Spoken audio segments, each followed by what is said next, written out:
Hello and welcome to Filibustering Museology, a podcast series where we discuss what museum specialists do with their lives.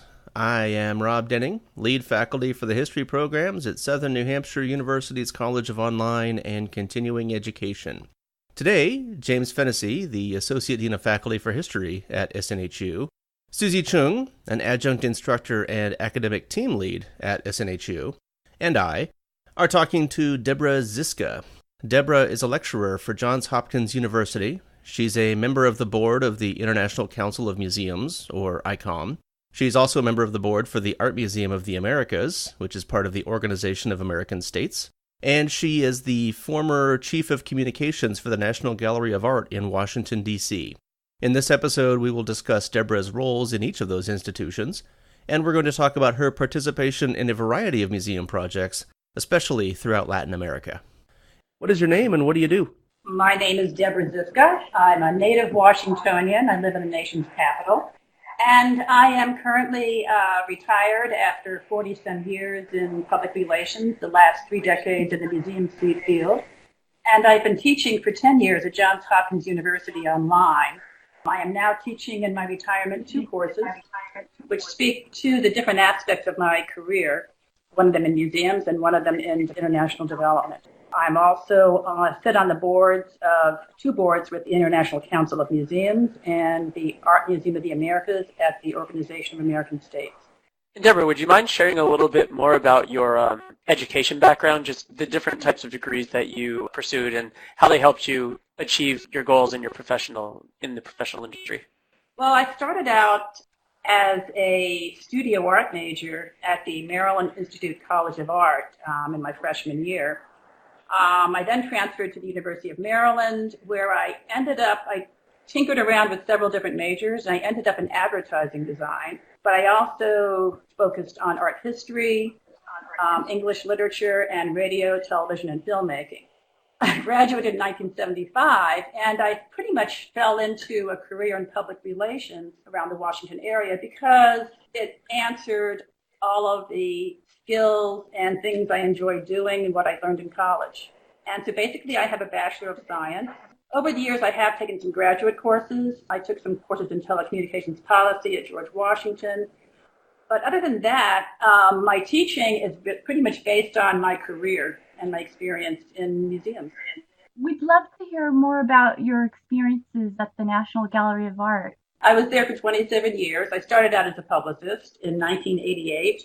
I became head of the press office fall of 95. And I don't know how long you all have been around, but that was when we had the first exhibition, the largest exhibition ever done, of the works by Johannes Vermeer, an artist who's better known today, but was not really well known outside of the art world at that time. And he, if my memory serves me correctly, there are only about 30-some paintings known by the great Dutch master. We had well over 20 of those works in the exhibition, which was a miracle at the time, to get that many works together in one place. It was a rather historic exhibition, and of course we had advance passes were gone 6 months before the show opened.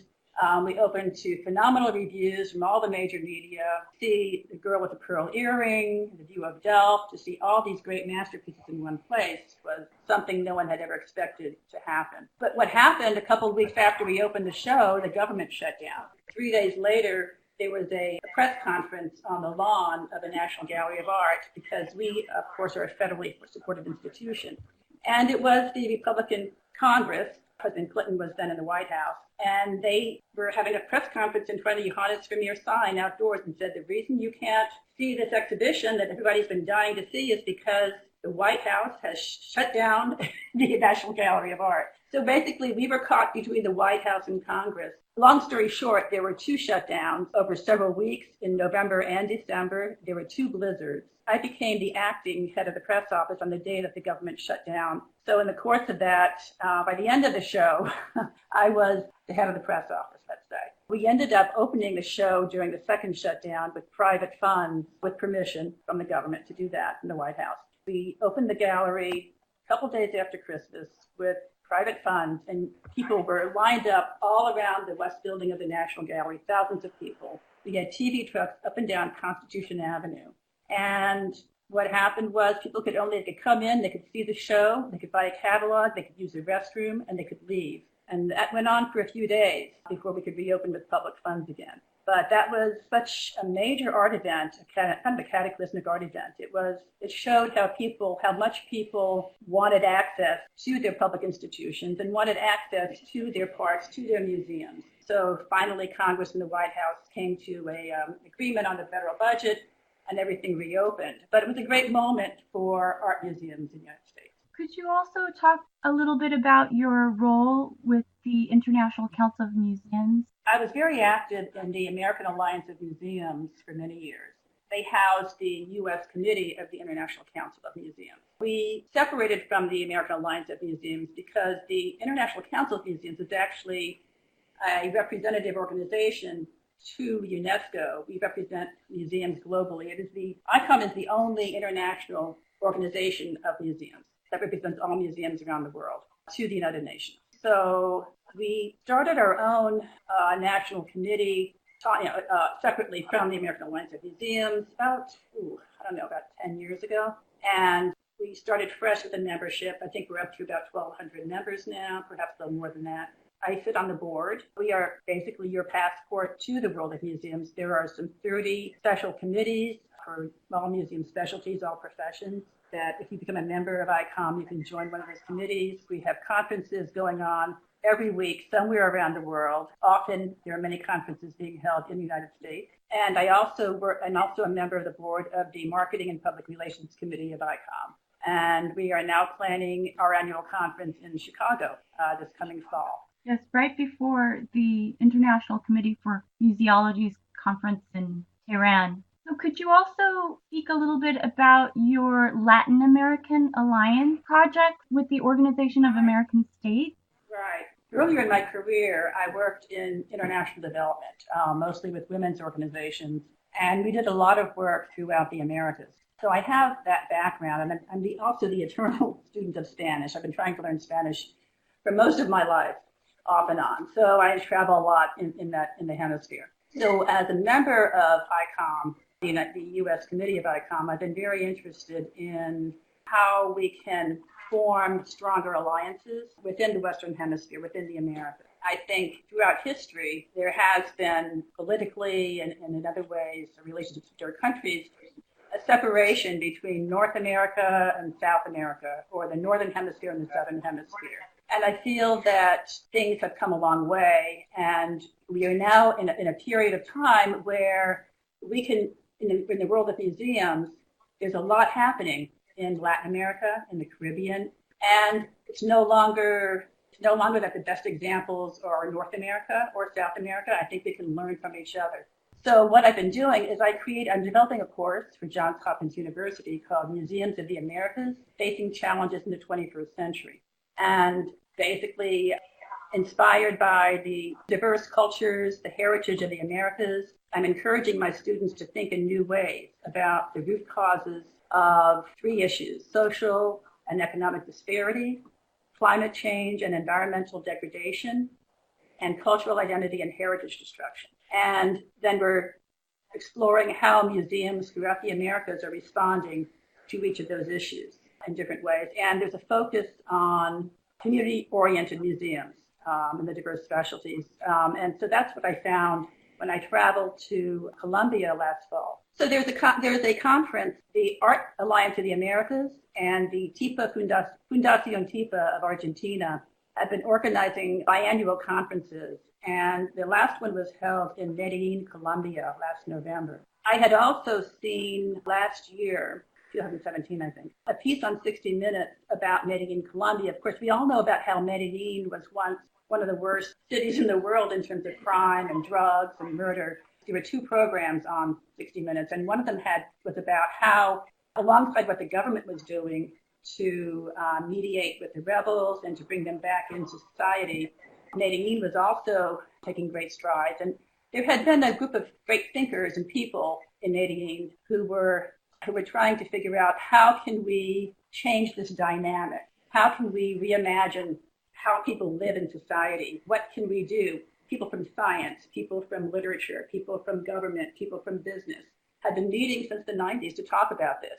And while the government was now making efforts in terms of drugs and the situation with the rebels, and things were improving there, there was a new mayor, a former math professor actually, of Medellin, who was a progressive leader. And this was the moment in the early 2000s that Colombia had to move forward with these plans that they'd been talking about for such a long time. And there's a museum called Parque Explora. One of the things they did, they built fantastic libraries, community centers, museums that were all community-oriented, and they located them in the worst parts of Medellin, the worst neighborhoods. We're now being serviced by some of the finest libraries, finest museums, cultural centers where they could meet. So then that was one part of the program. One of these museums is Parque Explora, which is an interactive science museum, which is located next to the neighborhood of Moravia. That happened to be the venue that hosted the conference, El Museo Reimaginado, which is Museums Reimagined. It was attended by museum professionals from all over the Americas, primarily. It was an opportunity for me to attend that conference, but also I went ahead of time to interview the director, Andres Roldan, of Parque Explora, to find out directly from him what it meant to run a new type of museum, a new example of a museum I wanted to find out how they did what they did, what they were doing that was so different, what kind of an impact they were having in the community. And Medellin has really turned around. They did a number of other things, but that became part of my course. I'm doing interviews. I interviewed Andres Roldan and people on his staff. And essentially, they have one program, which I delved into quite deeply. And before I go deeper into that, what I'd like to say is I'd also attended, I think the basic idea I'm moving towards right now is the idea that I'm interested in innovations and sustainable practices of community-oriented museums, of how museums are responding to their communities. Are they listening to their communities? It's no longer a one-way street. It's really a two-way street. That museums depend on the communities and communities depend on museums. And that's the only way that we're sustainably going to move forward as a museum community. And so what happened at Parque Explora, for instance, was there's a community called Moravia, where it was one of the poorer communities where a lot of crime was happening, a lot of drugs. And it's also a mountain of garbage where people had lived for many years. It was very unsanitary. You can imagine all the problems. And there was also domestic violence was a problem. So one of the things the staff at Parque Explorer did early on was they invited some of the mothers they had a kitchen at the museum, and they invited them in to cook their food and to have dinner, have lunch with the staff. And of course, it's a very family-oriented culture, so the mothers would bring their children with them. And this happened over a series of months. And there was no agenda part of the museum. But what they did was they listened to the women and they learned from the women. And out of this, long story short, grew an exhibition based on 1001 Arabian Nights, where the women told their stories as characters in the Arabian Nights because it was too embarrassing to tell their personal stories. But this led to an exhibition where they actually told their stories as characters. And it was easier for them to explain their situations that way and some of the things that they were doing to change their lives. Another thing that happened was they gradually did some gardening projects where the women started growing food at the museum. And the mountain of garbage has now become this beautiful garden where they grow food, where they grow flowers, and they have a nonprofit as well. And they have a hothouse on the top so they can make a profit, they can make money to support their activities and support their families. There's a science connection, but they were also filling a need of the community that the community had expressed the need to the museum. So it wasn't the museum going to the community saying, here's how you can make this garbage dump into something beautiful. It was the people of the community saying, we need better nutrition, we need more resources. And so basically what they're doing is they're using agriculture and horticulture to improve their lives in this community. So it's science-based, but it has a practical application. So this course that you're teaching sounds really interesting, and I love this connection that you're talking about between museum, community engagement, and local communities. And I think the story that you just told really helps to capture the steps that are being taken in that area. I was wondering if we could take a little step back from community to the bigger picture to talk about politics, and not only regional politics, but national politics impact this. You told that really great story about how the government shutdown in the U.S. in 95 impacted the National Gallery and your work there. And I was wondering if you could expand beyond that to some of the political changes that have been happening throughout the Americas and how those are impacting not only local communities and local museums, but national museums in those areas as well. Well, I suppose a good place for me to start in terms of what I'm doing in my life is I sit on the board of the Friends of the Art Museum of the Americas, which is part of the Organization of American States based here in Washington, D.C. And the Organization of American States brings together all the countries of the Americas. There are 35 independent states, plus observer countries in the European Union. And they have 4 pillars. They just finished the Summit of the Americas in Lima, Peru. Our vice president went because President Trump was unable to go due to the situation in Syria. But there are basically four pillars that the OAS is founded on, and the Art Museum of the Americas has programs, visual components, art programs that reflect those 4 pillars. Those 4 pillars are democracy, human rights, security, and development. And so the Art Museum, which actually is the oldest museum of modern and contemporary Latin American and Caribbean art in the United States, it's been around since the 60s, early 70s, presents exhibitions, presents programs that reflect one of those areas. And what we do is we accept proposals from different countries, from artists, from curators throughout the Americas. And so I'm on the advisory committee of the Art Museum. I'm also on the Friends Association. So through the advisory committee, I work with other scholars and people with different backgrounds to try to select exhibitions that will have some community outreach and message in terms of representing the Organization of American States, not just locally, but we're trying to expand the message nationally. We're also raising money as a member of the Friends of the Art Museum of the Americas. We're trying to raise money. We just printed the first catalog last August, first catalog in decades that's been done, featuring 100 of the most important works in the collection of the Art Museum of the Americas. And one really interesting thing is a lot of the major artists of Latin America launched their careers in North America here in Washington at the Art Museum. So there's a lot of potential to do a lot more with that, and I think to connect with countries throughout the Americas, not just with exhibitions in Washington, but we have 6 potential traveling exhibitions, which we can travel around the United States that will also bring a message about democracy in the Americas, about human rights and economic development and security.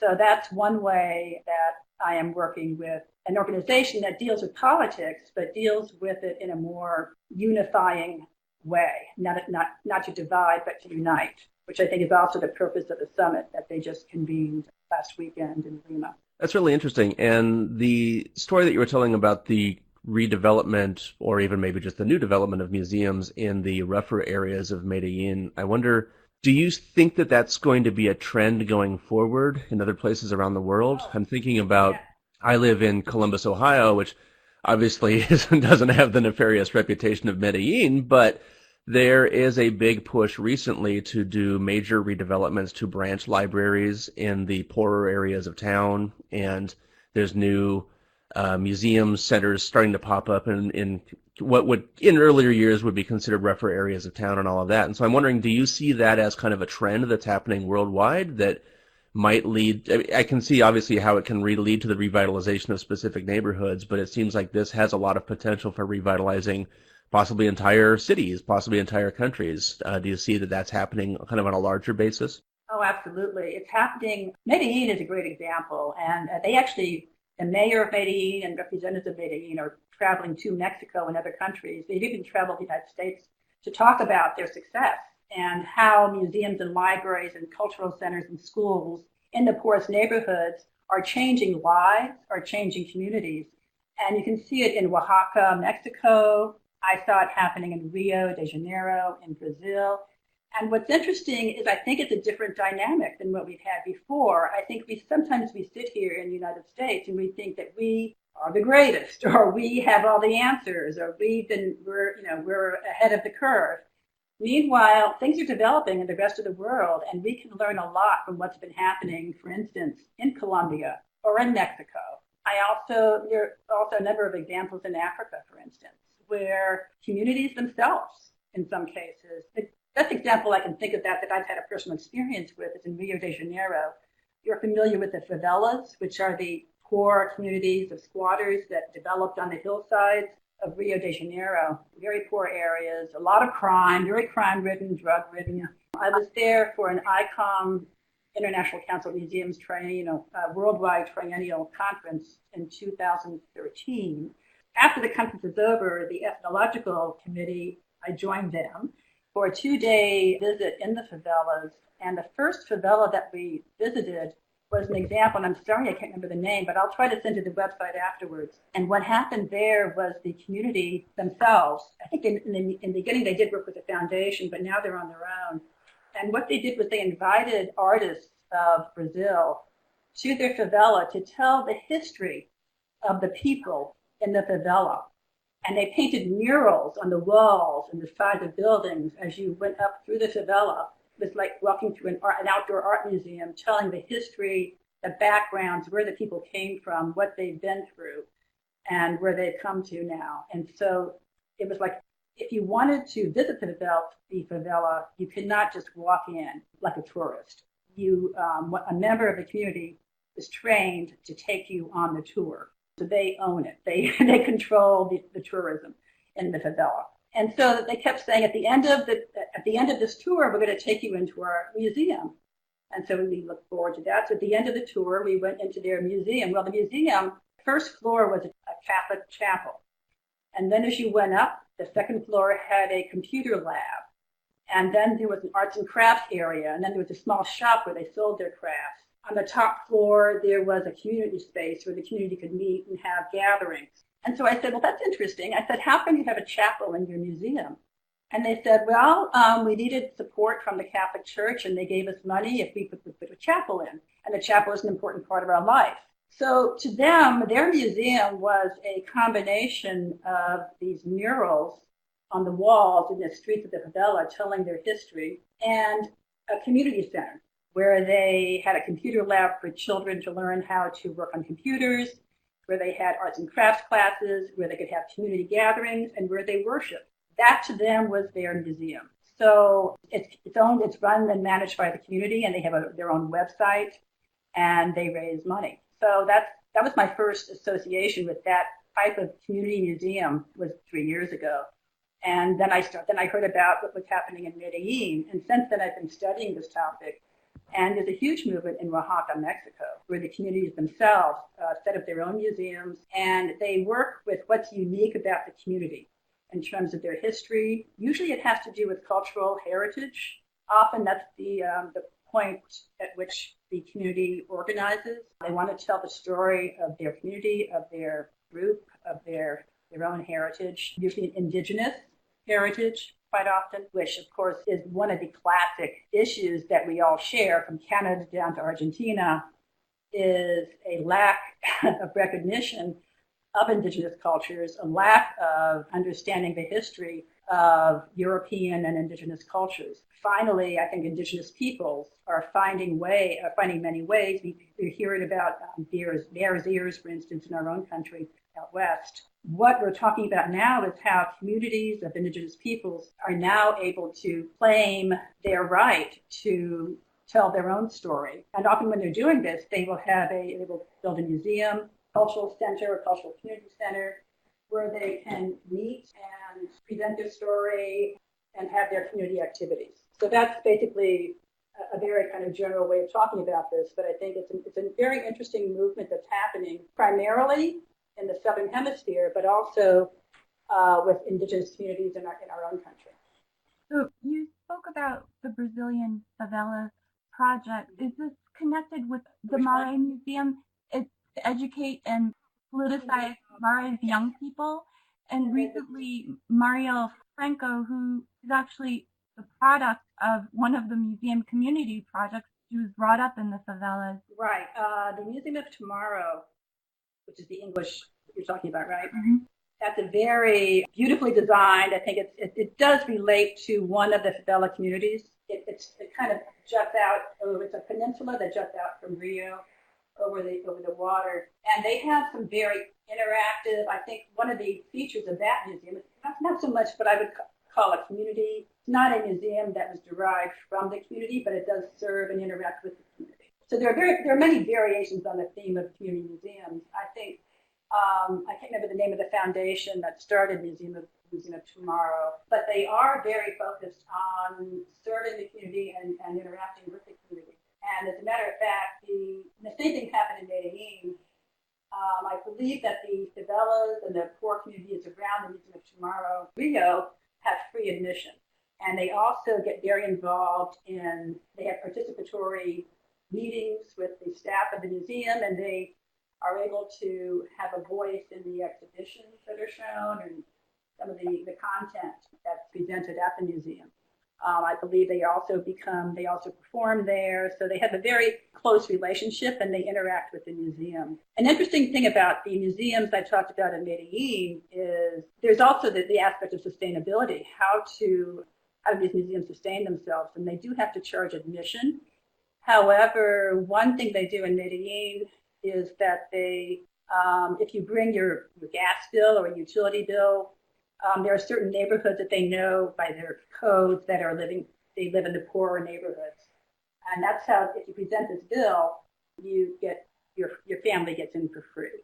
So there's free admission for people of lower income. And that's just one way they've developed of dealing with that. But they also, Parque Explorer has also been doing some very interesting things, more creative ways. If and when government funding decreases or runs down, they are creating products such as developing retreats for corporations or organizations, museum retreats. Again, I think Medellin is kind of leading the way and advancing some very creative ways, not only to be a part of the community and to serve the community, to listen to the community, but also to think about how it's going to have a life in the future and sustain itself in new ways. Yeah, and I think that's going to be an interesting thing that hopefully we will tackle at the ICOFOM Symposium in September. Sure. Do you have anything that you'd like to recommend to us today? Link to the ICOM US website, which I worked on last summer, because I believe very much in what ICOM is doing worldwide. And I believe it is a window. It's probably the best way for museum professionals to connect to a global network of professionals like ourselves, not only to gain new perspectives, but to get new ideas, to share issues, to gain a wider perspective on the world. I think we share so much. Once we start talking with professionals from other countries, we realize we have similar issues, similar problems, similar politics. We're all dealing with shared issues and challenges, particularly on the environmental front. We didn't even get to that today. What is the role of natural history and science museums around the world in terms of the climate change and destruction of the environment? These problems are so big: socioeconomic disparity, climate change, cultural heritage. These are all issues that every society, every culture, every country shares with the rest of the world. And even small museums can make differences in their community, and museums are everywhere. So if museums can do this, if we can share our ideas, our challenges, our solutions, our programs, what we're doing, if we can learn from each other, I think museums can have a huge impact on making the world a better place, both locally and internationally. Agreed. I support that 100% also. And we have to get out of our comfort zone. I think that's one thing I would love to see. And joining organizations like the American Alliance of Museums, which does work throughout the Americas now, or the International Council of Museums, which connects you to the whole world, literally. And we have to open up our mind to politics, to issues, to new ways of thinking that we might not find easy or comfortable. And that's the only way that we're going to learn and change and grow. Definitely. Susie, do you have anything to recommend to us today? I do. So Deborah worked on 2 press coverages. There are 2 exhibitions, and the websites are still up, and it's just beautiful exhibits that people can read about still on the Smithsonian Institution's website, Freer and Sackler Galleries. She covered the art of the Quran, treasures from the Museum of Turkish and Islamic Art, and also another beautiful exhibit called the Turquoise Mountain, Artists Transforming Afghanistan, and they also have a YouTube video that covers the exhibit, which was from March 2016 to October 2017, but they still have digitally preserved these exhibits. And right, I'm still in touch actually with one of the artists whose work was shown in that exhibit. Oh, it's beautiful. Is he the potter in the video? The potter was one of them, and the other is a calligrapher, a woman who actually stayed at my house when she came during the exhibition. One of the great things about Turquoise Mountain and that exhibition, it showed the work of artists who are getting training through this wonderful organization called Turquoise Mountain, started at the request of the Prince of Wales and the then president of Afghanistan. And it's basically transformed a district of old Kabul, Afghanistan, which was a slum and that had, undergone, years of violence and war and poverty and just incredible situations that they've had to deal with in Afghanistan through the years. And basically they cleaned out the old city, they've renovated the beautiful old architecture, and they established a training center based on the traditional crafts and arts of Afghanistan. And they are graduating these mostly young people. They're in woodworking, jewelry design, ceramics, pottery. And what they do is they return to their communities, they're on the web, and they're responding to the market globally. And so they are able to earn a living with their art, with their craft, but they've also totally transformed this community in Kabul, Afghanistan. So what this exhibition did was it spotlighted the work of Turquoise Mountain and the actual stories of several of these artists who came to Washington to demonstrate their craft, but also to talk about how learning this craft has changed their life. And I think what it does is I think a lot of us think about how people in countries, war-torn, poor countries, developing countries, have no control over their lives. But sometimes once you start learning about what people have been dealing with, these are some of the bravest, most intelligent, most talented people you would ever want to meet. And those were certainly the stories. Once you hear the stories of the people like these artists in Turquoise Mountain, I was very proud to be able to have an opportunity that Freer Sackler gave me as a consultant to promote the stories of these artists at Turquoise Mountain. It was a great experience.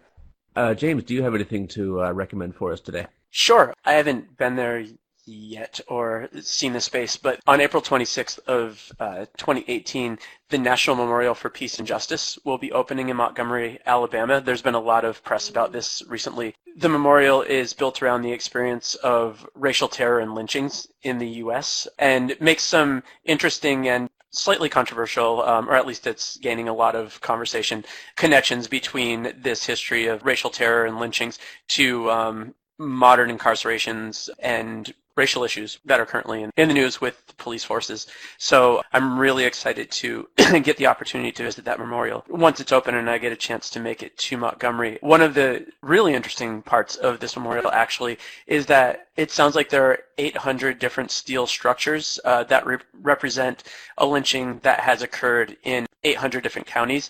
And the counties are actually being encouraged to take those structures back to their counties as visual representations of the lynchings that happened there in American history. So very excited for the opportunity to visit this place, hopefully sometime later in 2018. That comes, we just celebrated recently the first anniversary of the Smithsonian's National Museum of African American History and Culture, which sits right next to the Washington Monument in Washington, D.C., which tells that story in a huge way of the African American story of our country, which is a shared history. And I think now that we have the lynching memorial, that you're talking about. And I think coming on the heels of the Museum of African American History in Mississippi as well. So I think this is, and we also see the rise of, I just went to a panel about the Bears Ears Heritage Site National Monument that we're concerned about out west in our own country. So I think this is a great moment in the history of our country, and what museums are now answering a great need to tell the story of our country in new ways, to tell a more transparent story of all the people of our country. Okay, and so I will do my recommendation. There is a video game series called Assassin's Creed, and this video game series is about an assassin, but each entry in the video game series is set in a different time period. So there are some versions of the game that are in ancient Egypt. There's one that's in revolutionary America, one that's in revolutionary France, one that's in London in the 1860s, I believe it is. And so there's been a lot of praise for the actual history that's involved in these games. They actually have historians on staff with this video game developer, and they strive for accuracy in the visuals, in the costumes, the speaking patterns, that kind of thing. And so the video game series Assassin's Creed has received a lot of good vibes from historians, I suppose you could say. One thing that they've done recently is they decided to try in one of their games, the one for ancient Egypt, they sent out an update to the game where you can play the game, but they stripped away all of the storyline so that you can simply explore the environment that the video game is taking place in. And each of those video games has a very open-ended environment that you run around in. So you're not constrained by just going through a certain prescribed path. You actually have, it's an open environment, so you can run around, you can go in different buildings, you can explore, and by all accounts it's a very accurate representation of these particular environments. And so in this new update for the ancient Egypt game, it's called Assassin's Creed Origins. And so you're exploring through, you can go walk through the pyramids, you can walk through various other sites, and they built in a whole bunch of interactive tours in conjunction with leading authorities on Egypt so that you can go to the pyramid wherever, and then you can take a tour of it based on the historians that are actually active in that. And so it sounds like it's a really interesting way to introduce people to other time periods like that.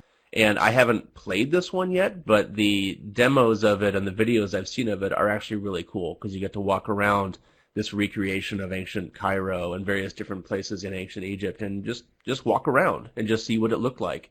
Obviously, we can't really do that today, so it's all an artistic representation, but it's based on pretty good representation or recreations of stuff that anthropologists have discovered and archaeologists and historians and all of that. So it sounds like it's a really interesting development, and I have no idea if they're going to do this with other games or not. I kind of hope they do. I think it'd be really cool to walk around, say, Revolutionary era Boston or Revolutionary Paris or London or something like that. I think it'd be really cool to be able to just walk around that area and see what you're able to find. So I think with that, we can call it a day here. Thank you, Deborah, for joining us today. You're welcome. I enjoyed it. And thank you all for joining us today. If you have any questions or comments on this podcast or suggestions for future episodes, please send me an email at workinghistorians@gmail.com. For James Fennessy, Susie Chung, and Deborah Ziska, I am Rob Denning. Have an excellent day.